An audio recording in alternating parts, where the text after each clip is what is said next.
Artificial intelligence అనే technology మనం ఏదైతే మాట్లాడుకుంటున్నామో అది మనకి సర్వ్ చేసేటట్టు ఉండాలి.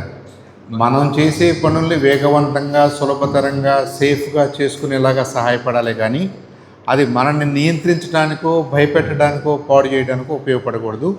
ఐ థింక్ ఫౌండేషన్ కూడా ఇది కోర్ ప్రిన్సిపల్గానే పెట్టుకుంది. ఈ టెక్నాలజీని కట్టడి చేయటం అనే పాయింట్ ఎక్కడైతే మాట్లాడుతున్నామో, టెక్నాలజీని వద్దంటలేదు మనం, దాన్ని ఉపయోగించుకోవాలి. దానివల్ల మనం గంటలో చేసేది నిమిషంలో అయిపోయే సందర్భాలు ఉన్నాయి, రోజులో చేసేది గంటలో అయిపోయే సందర్భాలు ఉంటాయి. మెకానికల్ ఇన్స్ట్రుమెంట్స్ అయినా, ఎలక్ట్రానిక్ ఇన్స్ట్రుమెంట్స్ అయినా, ఈ డిజిటల్ ప్రపంచమైనా అంతే. కానీ అది చివరికి మనకి ప్రతిబంధకం కాకూడదు.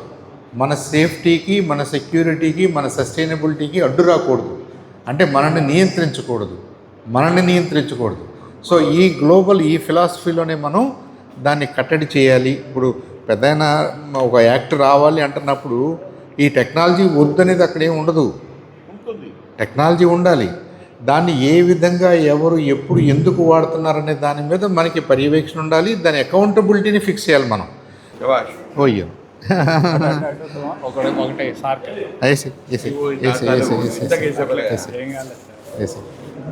Thank you.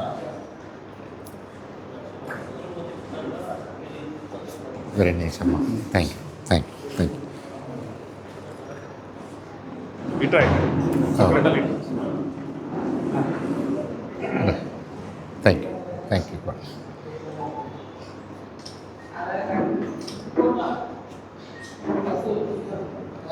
Thank you sir. చూసి అది అలా రైట్ రమ్మా.